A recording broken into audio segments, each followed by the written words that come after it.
ہمارے یہاں حکومت نہیں ہے، اقلیت ہے. جہاں حکومتیں ہیں وہاں بھی ایسا ہی معاملہ ہے. وہاں مسلمانوں کے دشمن اہل حکومت کو دوسرے معاملات میں الجھائے رکھتے ہیں. آج فلسطین کا معاملہ ہوا، اسرائیل کا حملہ ہوا، ہمارے یہاں لوگ کوستے ہیں عرب حکمرانوں کو. ٹھیک ہے، میں یہ نہیں کہتا کہ ان کے یہاں کوتاہیاں کمزوریاں نہیں ہیں. ہم یہاں بیٹھ کے سوال کرتے ہیں، لوگ کہتے ہیں ارے وہ لوگ کچھ کرتے کیوں نہیں. اب اسی کو اگر میں یوں کہوں کہ آپ اور ہم ہندوستان میں رہتے ہیں، ہندوستان کے باہر کے بہت سارے لوگوں نے یہ سوال کیا کہ ہندوستان میں مسلمانوں کی ایک مسجد کو توڑ دیا گیا، اس کے خلاف ثبوت و شواہد کے برخلاف فیصلہ کورٹ سے، سپریم کورٹ سے کروا لیا گیا، تو ہندوستانی مسلمانوں نے کچھ کیا کیوں نہیں؟ ہندوستانی لیڈروں نے کچھ کیا کہ نہیں؟ کیوں نہیں؟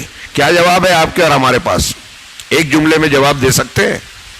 کیا کیا معاملات کیے گئے، کیا کیا الجھاؤ پیدا کیے گئے، پھر مسلمانوں میں کیسے کیسے آپس کے اختلافات ہیں، اور قائدین میں کس طریقے سے ایسے لوگ جو قوم اور ملت کے مفاد کو ترجیح دیتے ہیں، اور ایسے لوگ جو قوم اور ملت کو مفاد کو قربان کر کے اپنے ذاتی یا گروہی مفادات کو ترجیح دیتے ہیں. یہ سارے قصے دیکھ رہے ہیں نا. یہاں کے لوگوں کی ہم مذمت کرتے ہیں. چلیے فلسطین کا معاملہ، مسجد اقصیٰ کا معاملہ مان لیا تھوڑی دیر کے لیے آپ کی تنقیدیں، اسی تنقید کو آپ ہندوستان میں فٹ کیجئے کہ یہاں کے مسلمان کچھ کرتے کیوں نہیں، یہاں کے قائدین کچھ کرتے کیوں نہیں، بکے ہوئے ہیں، شرمناک ہیں، یہ بولتے کیوں نہیں؟ آپ کے اپنے قائدین، ہر جماعت اپنے قائد کو بولے، دوسروں کو نہیں. کیا کیا آپ کے قائدین نے؟ یہ سوال ہے. آپ تو مختلف سیاسی پارٹیوں سے وابستہ ہے نا، کوئی کانگریس سے جڑا ہے، کوئی فلاں پارٹی سے، کوئی فلاں پارٹی سے، کوئی فلاں پارٹی سے جڑا ہوا ہے. اس کی پارٹی نے کیا کیا؟ پارٹی میں رہنے والے مسلمانوں نے اپنی پارٹی کے ذریعے سے کیا کیا حصول انصاف کے لیے؟ اور یہ صرف بابری مسجد کے قضیے ہی کا معاملہ نہیں ہے، ابھی کئی قضیے چل رہے ہیں.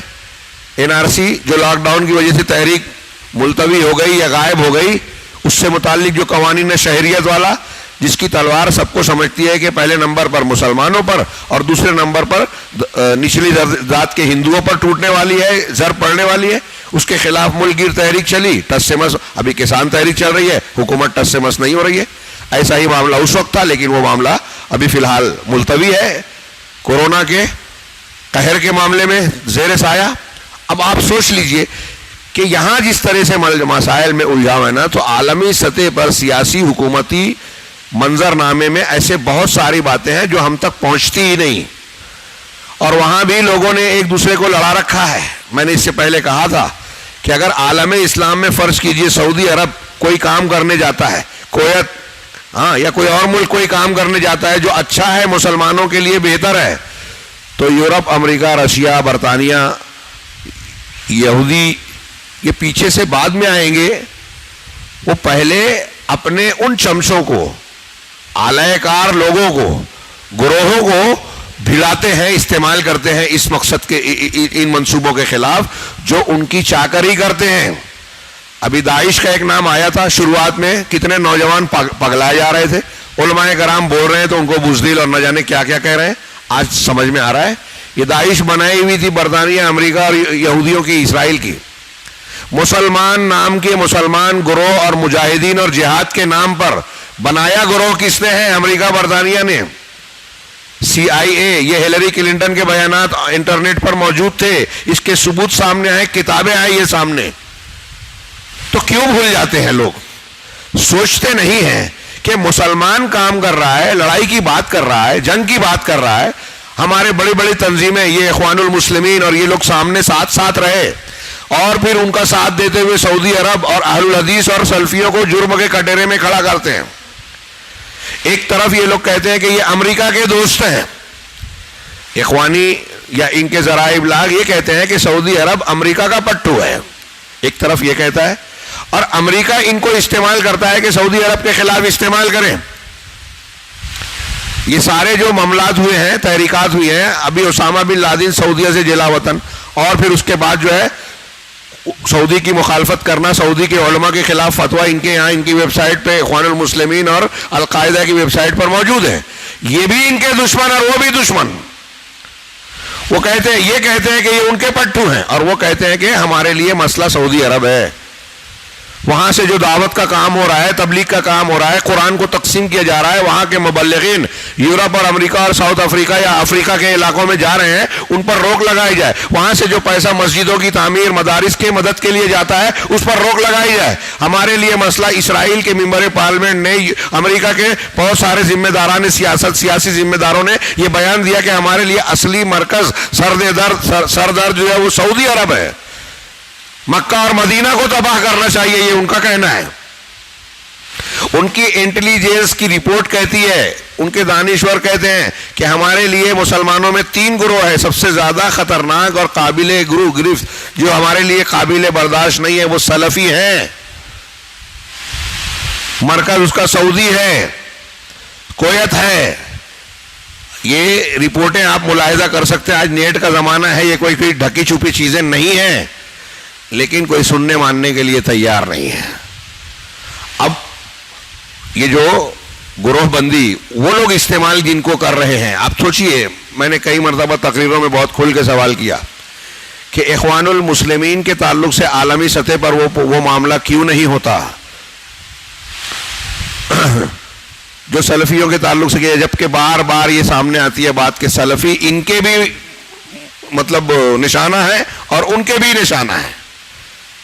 یہ بیان بازی نورا کشتی ابھی شیخ نے پیچھے بیان کیا تھا کہ ایران اور امریکہ یا یورپ کے ملکوں میں نورا کشتی چلتی ہے, ایک دوسرے کے خلاف بیان بازی, لیکن اندر سے صاف معاملہ ایک ہے. سعودی عرب کے خلاف کی موافقت جو کرنے کا مظاہرہ کرتے ہیں, ہاں امریکہ وغیرہ, اندر سے وہ اس کے خلاف ہیں. کیوں یہ رویہ کیوں ہے؟ یہ ساری دنیا کے مسلمان دھوکے میں اور دھوکے میں ہیں, ماننے کو تیار ہی نہیں ہیں. ابھی حوثی یمن کے, ہاں ایران کے پروردہ پٹھو, حرم پر انہوں نے میزائل پھینکا, وہ ہوا میں جو ہے تباہ کر دیا گیا. اس پر کوئی ہنگامہ شور نہیں ہوا. سعودی عرب کے تعلق سے کوئی ایک جھوٹی خبر آ جائے کہ اس نے فلاں جگہ حملہ کیا یا فلاں کو قتل کر دیا, سزا دے دی, تو دیکھیے کیسا ہنگامہ مچتا ہے. میڈیا اور سوشل میڈیا, اخبارات, رسائل, جرائد, انٹرنیشنل لیول کی. ایک بات تو سارے مسلمان جانتے ہیں نا کہ ذرائع ابلاغ جو ہے وہ یہودیوں کے اور نصارہ کے ہاتھ میں ہے, عالمی طاقتوں کے. جب یہ ذرائع ابلاغ ان کے ہاتھ میں ہے اور جو وہ چاہتے ہیں وہ چھپتا ہے, جو نہیں چاہتے نہیں چھپتا, تو آج ان کے چاہنے والے میڈیا میں سعودی عرب کی تصویر کیسی ہے, وہ اس کو بگاڑتے ہیں. اس کا مطلب سعودی عرب اچھا ہے, جو اس کو وہ بگاڑتے ہیں, اور جس کو اچھا بنا کر مسلمان دوست بنا کر پیش کرتے ہیں, سمجھ لیجئے کہ وہ مسلمانوں کا دشمن ہے. یہ منہج عقیدہ جس کا ہوتا ہے نا, اس کو یہ سوجھ بوجھ آتی ہے, گہرائیوں میں جاتا ہے, خبر کے پیچھے کے خبر کے اسباب کو جانتا ہے کہ یہ خبر اگر نشر کی جا رہی ہے تو کیوں نشر کی جا رہی ہے, یہ غور کیجئے. یہ مت دیکھیے خبر کیا کہہ رہی ہے, یہ دیکھیے خبر بیان کرنے والا کیوں بیان کر رہا ہے. تو آپ کے اندر حقائق کو سمجھنے اور صحیح تجزیہ اور نتائج تک پہنچنے کی کچھ حد تک صلاحیت آئے گی, اور یہ صلاحیت آتی ہے صحیح عقیدے سے. جن لوگوں کا منہج غلط ہے, عقیدہ غلط ہے, وہ غلط کو صحیح اور صحیح کو غلط افراد میں بھی, خبروں میں بھی سمجھتے ہیں, اور ان کے تجزیے میں آپ کو ضرور غلطیاں اور بہت بڑے بڑے کھوٹ نظر آئیں گے. یہ میں بہت بڑی اور اہم بات کہہ رہا ہوں. دنیا میں جرنلزم اور فلاں ازم جو آج پڑھایا جاتا ہے نا, یہ وہ لوگ نہیں پڑھ سکتے, نہیں سمجھ سکتے کہ آپ کا اگر عقیدہ صحیح ہے تو صحیح عقیدے کی نظر سے آپ دیکھیں گے کہ یہ آدمی جب صحیح عقیدے والا ہے تو یہ نہیں کر سکتا جو اس کے بارے میں بیان کیا جا رہا ہے. اور ایران, طیب اردوغان, صوفی اور فلاں یہ ان کا عقیدہ یہ ہے, تو یہ اہل حق کے تعلق سے مخلص نہیں ہو سکتے. جب یہ تاریخی بغض رکھتے ہیں, ان کا مسلک اور مذہبی یہی ہے کہ سنی کی مخالفت کرنا چاہیے ایرانیوں کا, تو یہ سنیوں کے خیرخواہ کیسے ہو سکتے ہیں؟ اہواز میں ایران میں یہ سنیوں کو قتل کر رہے ہیں, تو دنیا کے دوسرے علاقے میں مسلمانوں کے خیرخواہ کیسے ہو سکتے ہیں؟ نہیں ہو سکتے, ناممکن بات ہے. ان کے دین اور مسلک کے خلاف ہے کہ وہ مسلمانوں کے کام آئیں.